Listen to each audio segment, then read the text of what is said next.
आज़ाद कश्मीर में बारिश और बर्फ़बारी का सिलसिला एक रोज़ पहले ही थम गया था, लेकिन इस वक्त भी आज़ाद कश्मीर में शदीद सर्दी का राज है। सुबह के वक्त जो है शहरों में भी नुक्ताए इंजमात से गिरा हुआ है दर्जा हरारत, जबकि बालाई इलाकों में तो दिन के वक्त भी पारा जो है नुक्ताए इंजमात से नीचे ही रहता है, ख़ासकर वादी नीलम और वादी लीपा करनास में जो दीगर बुलंद इलाके हैं उनमें।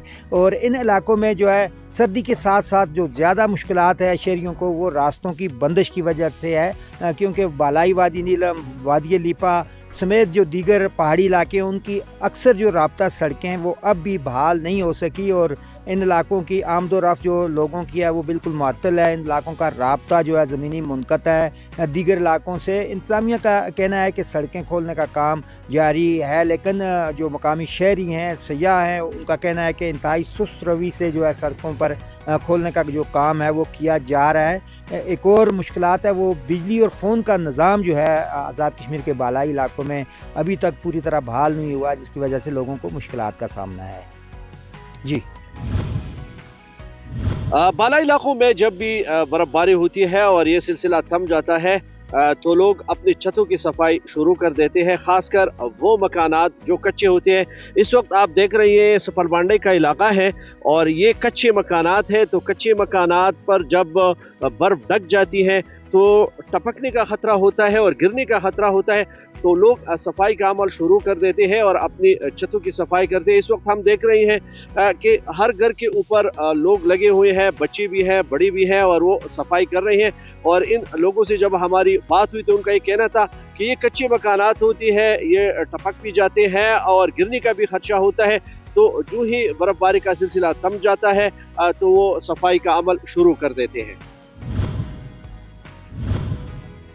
जी, गलियात के अंदर रेस्क्यू ऑपरेशन जो है वो जारी है। अभी एबटाबाद से जो मरी जाने वाली मैन शाहराह है उसके ऊपर फिसलन है और जो स्याह यहाँ पे रुके हुए थे बर्फबारी के बाद उनके निकलने का भी सिलसिला जो है वो शुरू हुआ है। 500 के करीब गाड़ियाँ जो है निकाल ली गई हैं गलियात के अंदर से, लेकिन फिसलन होने के बायस कई मकामात के ऊपर स्याहों को जो है वो मुश्किल का सामना है। रोड्स को उस तरीके से अभी क्लियर नहीं किया जा सका है, जबकि बिजली की फराहमी जो है अभी तक मुअत्तल है और जो स्याह यहाँ अभी रुके हुए हैं उन स्याहों को भी यहाँ पे मुश्किल का सामना आ रहा है, क्योंकि हीटर्स वगैरह वहाँ पे नहीं चल रहे हैं, उनके मोबाइल्स जो है चार्ज करने में उनको मुश्किल का सामना है। इसी तरह पेट्रोल और डीजल वहाँ तक अभी नहीं पहुँचा, जिसके बायस वहाँ पे जनरेटर्स जो है वो नहीं चल पा रहे हैं। ज़िली इंतज़ामिया ने गलियात में स्याहों के दाखिले के ऊपर बुध तक जो है वो पाबंदी आयद कर दी है, क्योंकि बर्फबारी का एक और स्पेल 2 रोज़ बाद शुरू हो रहा है। गलियात में स्याह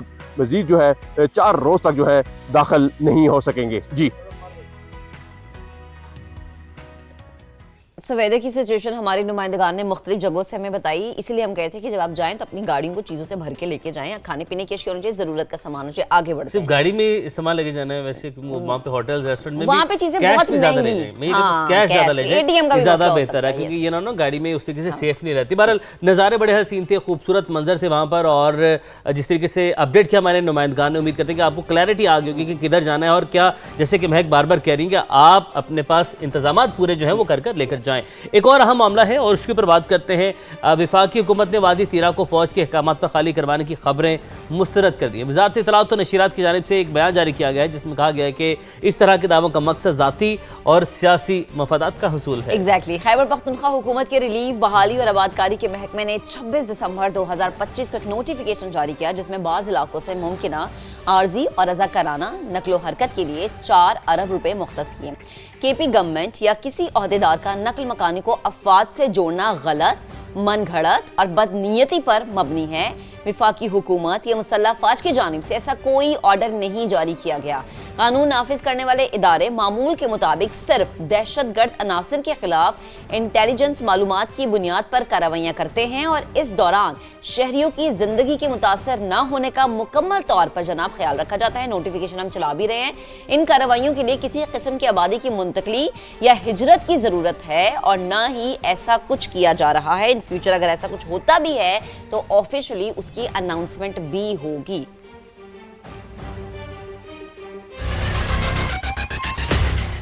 सिर्फ 5 मिनट की इजाफी नींद, 2 मिनट की वर्जिश और सब्जियों का इस्तेमाल, बस इतना कर लें तो आपकी जिंदगी का 1 साल बढ़ जाएगा। और साथ ही आपको यह भी बताएं कि तहकीक के मुताबिक रोजाना 7 से 8 घंटे की नींद 40 मिनट से ज्यादा मुतदिल से सख्त जिस्मानी सरगर्मी और सेहतमंद ग़िज़ा के इस्तेमाल से इंसान की उम्र में 9 साल से ज्यादा इजाफा हो सकता है। तहकीक करने वाले बताते हैं कि रोजाना सिर्फ 5 मिनट तक इजाफी चहलकदमी करने से ज्यादातर बालिग अफराद में मौत का खतरा 10% तक कम हो सकता है। और दिलचस्प बात यह है कि जो लोग रोजाना अपने बेकार बैठे रहने का दौरानिया सिर्फ आधा घंटा यानी 30 मिनट कम कर दें तो इससे भी सेहत पर मुस्बत असर पड़ेगा। 10 घंटे फारिग रहने वाले आधा घंटा अपनी फरागत का कम कर दें तो मौत की वजूहात 7% तक कम हो सकती हैं। इसी तरह दिन के 12 घंटे गैर फाल रहने वाले लोग ये आदत अपना लें तो उनके लिए भी अमवात के चांसेस तकरीबन 3% कम हो सकते हैं। साबित यही होता है कि खुद को फिट रखो और ये काम कोई रॉकेट साइंस नहीं है। तभी तो कहा जाता है जान है तो जहान। तो हमारे साथी एंकर इसहाक ने बड़ा अच्छे तरीके से एलैबोरेट किया कि अगर आप चाहते हैं कि आप एक हेल्दी लाइफ गुजारें तो आपको किन किन पैरामीटर्स के मुताबिक अपनी ज़िंदगी गुजारने की ज़रूरत है। और इसी पर बात करने के लिए माहिर ग़िज़ाइयत डॉक्टर जवेरिया साहिबा हमें ज्वाइन कर चुकी हैं। बिल्कुल जवेरिया, गुड मॉर्निंग, अस्सलाम वालेकुम, बहुत शुक्रिया आपने अपना वक्त निकाला। पहले तो ये बताएंगे तहकीक क्या कहती है कि सिर्फ 4 मिनट ज़्यादा नींद भी ज़िंदगी बढ़ा सकती है, और न्यूट्रिशन के नुक्ता नज़र से नींद और खुराक का आपस में क्या आप समझते हैं, इसका क्या रिलेशन आपस में? Good morning, thank you so much for invitation. Good morning, मैं है उमैर।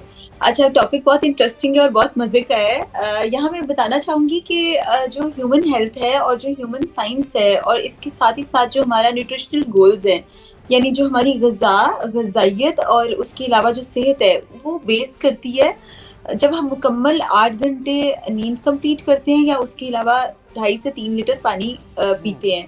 ये आपकी स्किन को, आपकी बॉडी सेल्स को एक्टिवेट करती है। तो ये बहुत ज़रूरी है। बर वक्त नींद लेना एक सेहतमंद ज़िंदगी की अलामत है।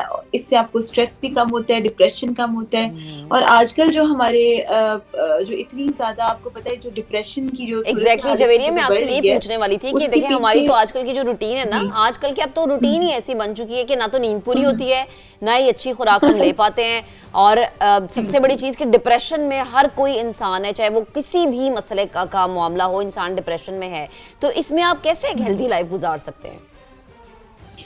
देखिए, सबसे पहले ना डिप्रेशन से निपटने के लिए महक ज़रूरी है कि आप इंटरनली खुद को पॉजिटिव रखें। उसके बाद अपनी हर चीज़ जो कि अपना लाइफस्टाइल है उसको बर वक्त करने की कोशिश करें।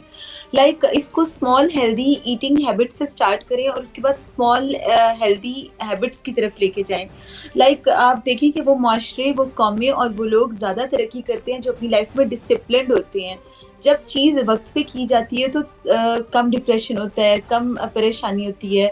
अगर देखें ब्रेकफास्ट, नाश्ते के वक्त नाश्ता किया जाए, लंच के टाइम लंच किया जाए और रात के खाने के औकात कार में जो अगर 6 से 8 बजे का टाइम है, अगर उसमें खाना खा लिया जाए और अगर बेवक्त चीज़ें आपको इंटरनली ना सिर्फ अपसेट करती हैं बल्कि डिप्रेशन और सुसाइडल थॉट्स तक भी मैं देख रही हूँ आजकल लेके जाती हैं। और इसके लिए सबसे पहले खुद को इंटरनली स्ट्रॉन्ग, पॉजिटिव और इंस्पिरेशनल करना चाहिए। ये बहुत ज़रूरी है आजकल।